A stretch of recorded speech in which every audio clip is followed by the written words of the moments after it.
Dolazak zime ne znači da je kraj povrtlarske sezone.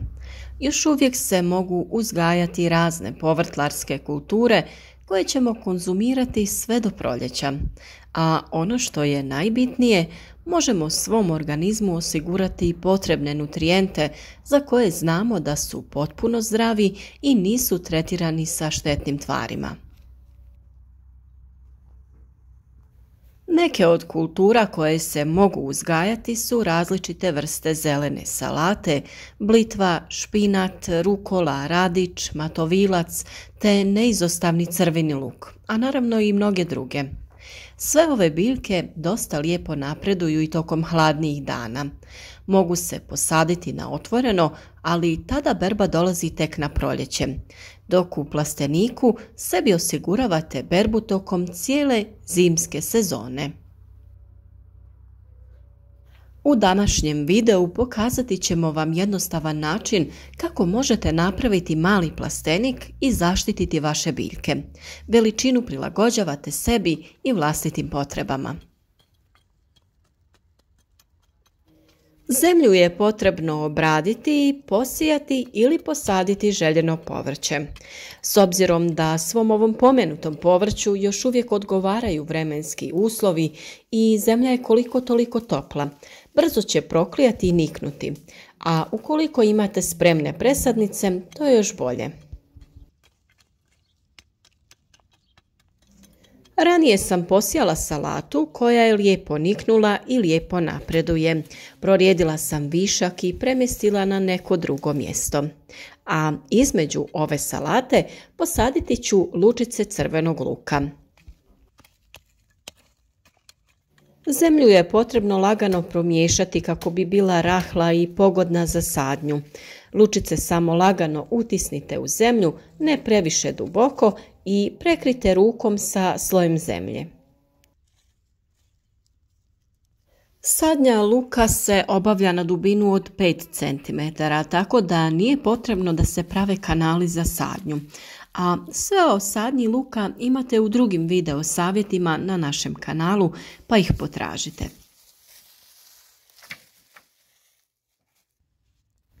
Prije samog postavljanja plastenika obavite sadnju i sijanje svog povrća koje želite, a također nakon toga neophodno je sve dobro zaliti kako bi biljke imale dovoljno vlage duži vremenski period. U šumi smo odrezali štapove koji će nam poslužiti za pripremu konstrukcije. Bitno je da koristite tanke štapove kako bi ih bilo lakše oblikovati da dobijete željeni oblik plastenika. Vi možete naravno koristiti i neku metalnu konstrukciju ukoliko imate dostupno nešto što bi vam poslužilo u ovakvom radu. Svim biljkama je za rast i razvoj potrebno mnogo vode, tako da je neophodno dobro zaliti zemlju u plasteniku. U njemu je temperatura zraka inače malo viša i možda ćete, ukoliko bude toplih dana u ovom zimskom periodu, trebati i ponoviti zalijevanje nekoliko puta.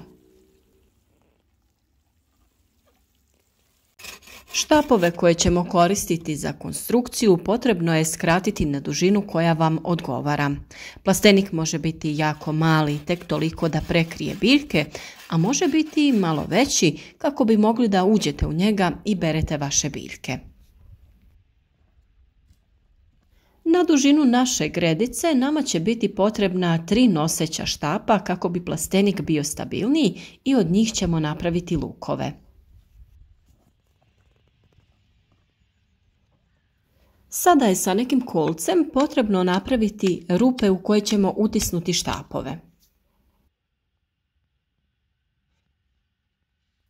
Ukoliko vam je zemlja dosta rahla pa vam to otežava pravljenje rupa za konstrukciju, prilikom rada u rupu naspite malo vode kako vam se ne bi urušavala.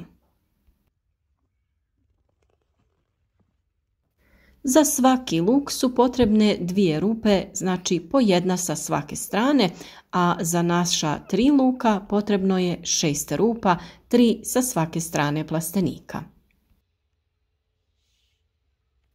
Oprezno postavite štap u jednu, pa lagano savijte u drugu rupu kako bi dobili željeni oblik i naravno popunite te rupe sa zemljom kako bi bila čvrsta.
Nakon postavljanja poprečne konstrukcije, postaviti ćemo i 3 štapa po dužini plastenika kako bi bio stabilan prilikom vremenskih nepogoda poput kiše i snijega.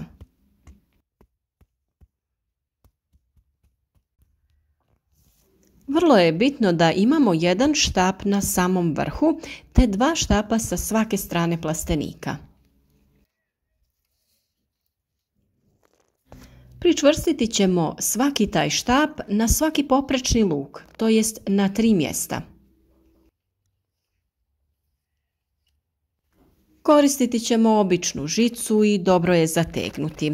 Vrlo je bitno da ovaj spoj na žici bude savijen prema unutra i to na suprotnoj strani od najlona kako ga ne bi oštetilo.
Ukoliko su vam nosači malo duži, lako ih skratite nakon što ste postavili svu konstrukciju.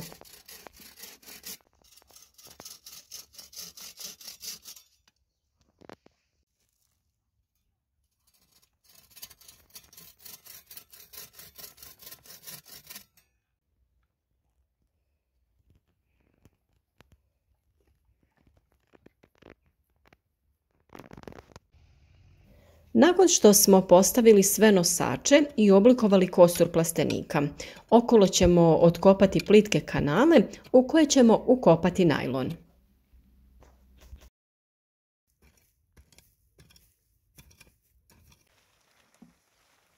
Najlon bi trebao biti iz jednog komada jer ukoliko je iz više dijelova, tada neće biti stabilan i lako bi se mogao oštetiti prilikom vjetra ili drugih nepogoda.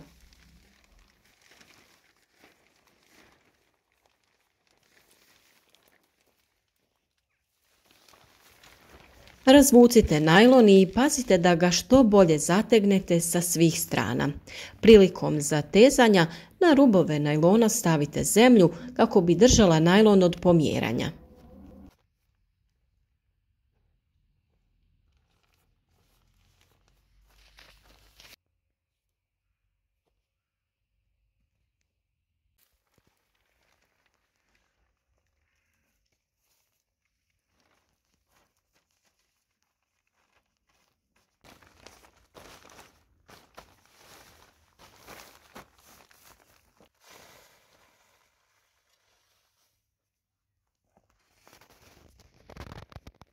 Ukoliko želite, jednu stranu ostavite dostupnu kako bi često mogli otvarati i zatvarati vaš plastenik.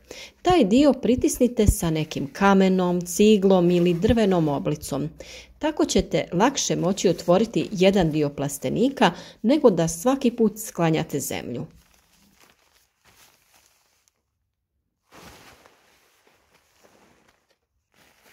Vrlo je važno da plastenik bude jako dobro osiguran i pričvršćen kako ga vjetar ne bi pokvario.